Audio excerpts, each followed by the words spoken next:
Hey guys, welcome to today's video. और आज की वीडियो में मैं आप लोगों को बताने वाला हूँ few exercises and mobility drills that you should incorporate in your next squat session.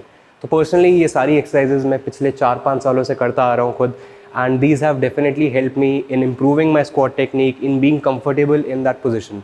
So that will be the goal behind doing these exercises in helping you get ready before your next squat workout. चलिए शुरू करते हैं। तो our key focus areas will be on 4 things, which is our T-spine, our core, our hip joint and our ankle joint. We want to focus on these so that they all work in conjunction, ताकि एक strong kinetic chain form हो सके। तो let's just say you're squatting, ठीक है। आपने बहुत बार notice किया है कि अगर आप squat करते हो and इधर जाते जाते आपकी automatically upper back आगे चली जाती है। तो कभी कभी क्या होता है, जब आपका ankle joint थोड़ा tight है या फिर योर काफ मसल और your soleus muscle is tight, तो what it will do is, जब आपकी स्पाइन ऐसे आगे जाएगी, is gonna be a way for your body to compensate for the lack of mobility. तो मतलब ऑटोमेटिकली जब आपकी मसल्स यहाँ पर टाइट होंगी, your body will compensate further for that tightness, आपकी जो स्पाइन है थोड़ी ज़्यादा आगे बेंड हो जाएगी। तो हमारा फोम रोलिंग का गोल ये रहा है कि हम थोड़ा सा वो जो टाइट एरियाज हैं या फिर जो मसल्स हैं थोड़ा सा उनको रिलीज कर दें। तो basically 8 to 10 rolls each side. तो जैसे काफ मसल को आपको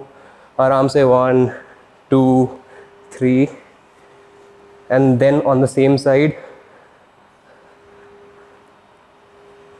तो ये आपको अपनी काफ मसल्स पे ऐसे फोम रोल करना है, then little bit on your hamstrings, that's it. 5-6 foam rolls. Now comes on to your lower back. तो जब आप लोअर बैक के ऊपर फोम रोलिंग करोगे तो you would want a slightly crunched position like this, not एकदम ऐसे लेट के, this, and then you do like 9 to 10 rolls. Then you come from your middle to upper back. What you're gonna do is अपने हाथ आप अपने shoulders के height पे ऐसे लेके जाओगे, and then you will foam roll up and back. तो use your heels to transfer your weight पीछे and आगे। जो लोग नहीं करते फोम रोल या फिर जिनकी बैक थोड़ी ज़्यादा टाइट है, उनको ये हो सकता है काफ़ी ज़्यादा डिफिकल्ट लगे। लाइक मेरे को it's very comfortable for me, I can talk to you guys. लेकिन बहुत सारे लोगों के लिए ये ऐसे रोल करने में भी बहुत ज़्यादा उन्हें स्टिकिंग सी सेंसेशन होगी, बहुत ज़्यादा पॉइंटी कुछ चुभ रहा है अंदर। But once you do it like couple of times, कुछ दिन करोगे, आप अपने आप आपको थोड़ा ज़्यादा कंफर्टेबल फील होएगा इस पोजिशन में। एंड लिटिल बिट फ्लैट्स पे सबसे ज़्यादा पेनफुल एरिया होता है वैसे ये इधर भी थोड़ा सा आप करोगे foam role. Again 7 to 8 rolls should be enough. So now that we have gotten that out of our way, now we'll work from top to bottom.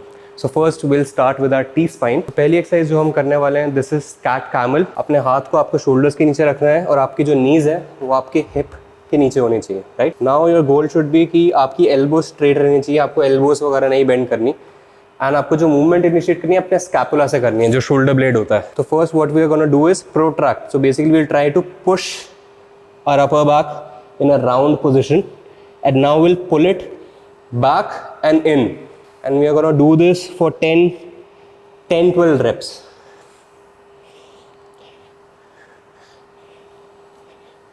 तो ये आपको एक सेट करना है 10 से 12 रेप, और you can also do 2 sets. काफ़ी easy movement है। फॉर अ सेकेंड एक्सरसाइज आप एक स्क्वाट पोजिशन में आओगे, you can grab your foot, you can take your arm, so ऊपर ऐसे रोटेट करना है। सो बेसिकली ये टी स्पाइन रोटेशंस बोलते हैं इसे, लाइक दिस। नाउ बहुत सारे बिगिनर्स को हो सकता है इस पोजीशन में आके डिफिकल्टी हो या फिर अनकंफर्टेबल हो, तो उनके लिए थोड़ा scale down version is quadruped T spine rotation. तो अगेन सेम जो कैट कैमल वाली थी, उसी में आप एक हाथ उठा के अपने सर के पीछे रखोगे, and you are gonna try to rotate this side all the way up जितना आप जा पा रहे हो। एंड एल्बो को पुश नहीं करना पीछे, गर्दन को नहीं घुमाना। बेसिकली जो टी स्पाइन वाला जो एरिया है शोल्डर ब्लेड का, दैट इज आवर गोल, कि हम इसको यूज करके हम अपने जितना कंफर्टेबली ऊपर जा सकते हैं जाए। सो आप ये 10 से 12 रेप्स करोगे, 2 sets. Now will go down to our core. ये एक्सरसाइज का नाम है डेड बग्स, जिससे विल प्रैक्टिस कोर एंगेजमेंट। इसमें भी शोल्डर्स की हाइट पे आपको हाथ रखने हैं, हिप लेवल पे नीज। सो डेड बग्स वाली पोजीशन में यू वांट कि आपकी बैक आर्च ना हो, तो आप चेक करोगे हाथ आपका लोअर बैक के थ्रू नहीं पास होना चाहिए, it should be flat. So basically जब आपकी फ्लैट बैक होगी, आपका हाथ जाएगा ही नहीं अंदर। That is the goal, that is the starting position that you want, and वो थ्रू आउट ऐसे ही रहना चाहिए। Now try to engage your core and take right हाथ नीचे एंड लेफ्ट पैर नीचे साइमल्टेनियसली। बेसिकली हमें ऑल्टरनेट साइड लेके जानी है, and return back to the same position. We're going to do 10 reps each side for this. And you can see मेरी lower back ऐसे arch नहीं हो रही है. It is right as it was in the starting position. ऐसे नहीं होनी चाहिए, ठीक है?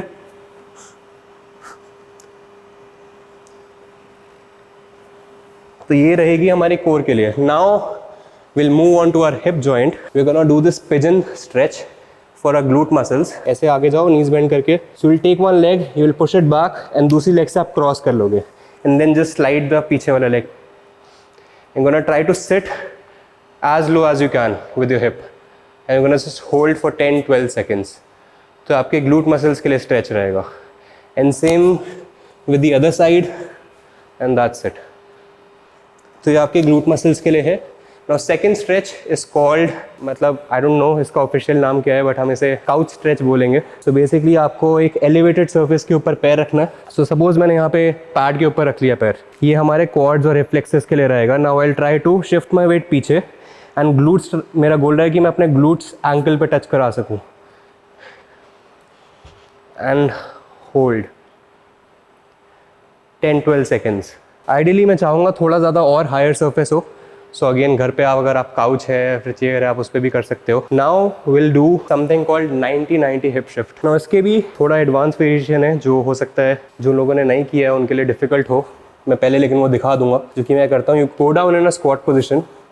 नाउ कीप योर हैंड इस side, let your knees fall. So इससे एक्सटर्नल रोटेशन हो रही है, इंटरनल रोटेशन. धीरे धीरे you will return back in the same position, shift back.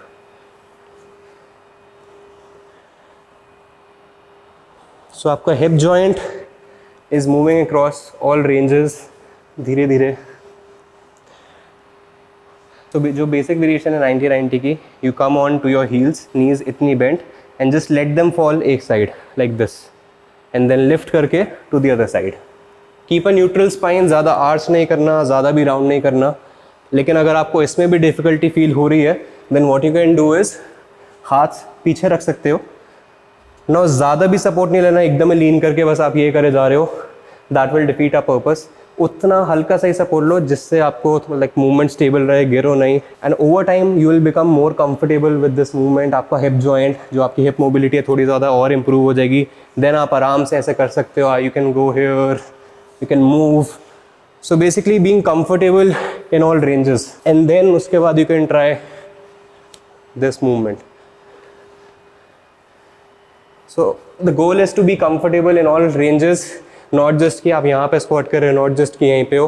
So now coming on to our ankle mobility. तो पहला stretch हम करने वाला that is standing wall calf stretch. तो will come on एक wall या फिर कोई भी एक solid surface के पास, एक कोई बार भी हो सकता है. So basically toe elevate करके आपको wall पे लगाना है so that it doesn't move. Then your goal should be keep a neutral spine, ठीक है. Then try to touch with your chest towards the wall. Slowly come towards the wall.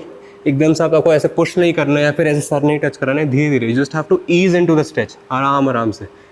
And then just hold for 10 seconds and relax.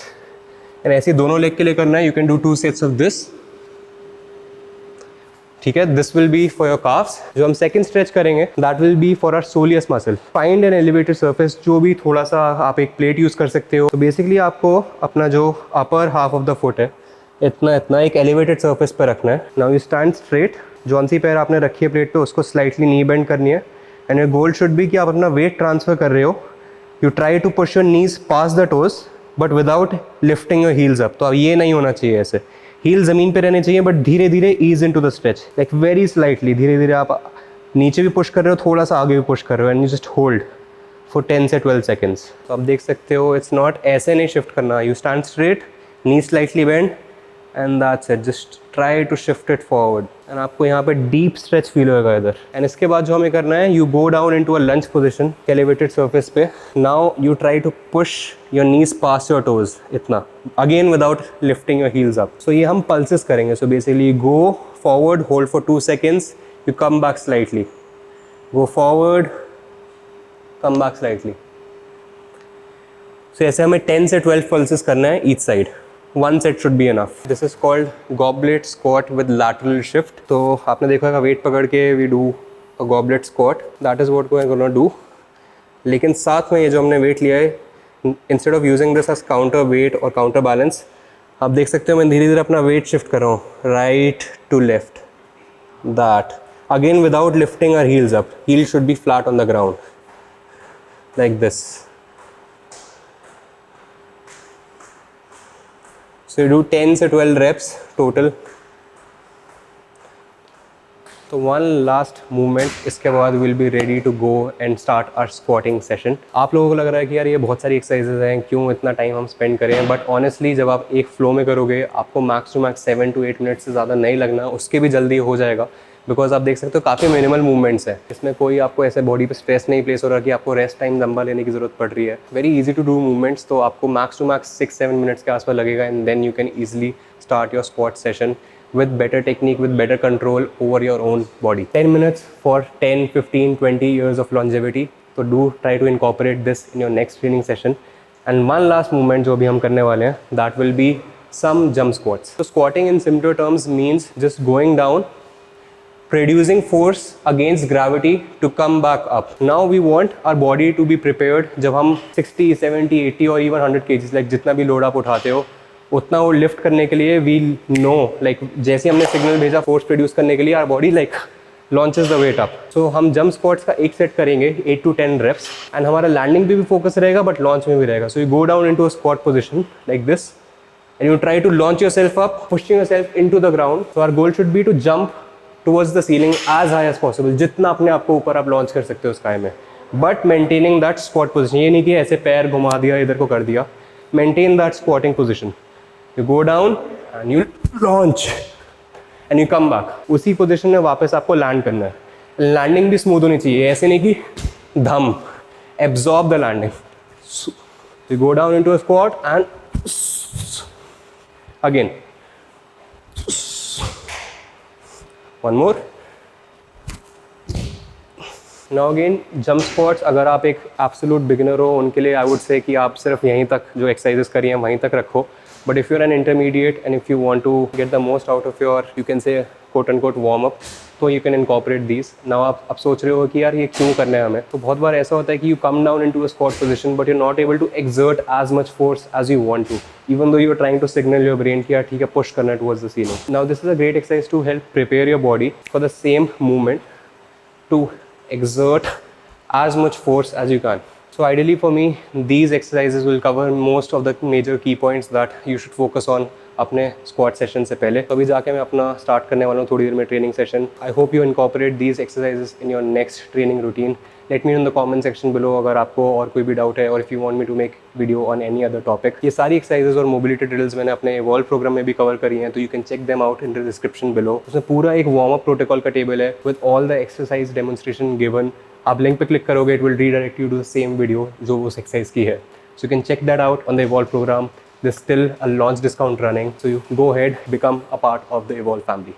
Thank you so much for watching today's video, guys. I hope you got something out of it, and I'll see you in the next one.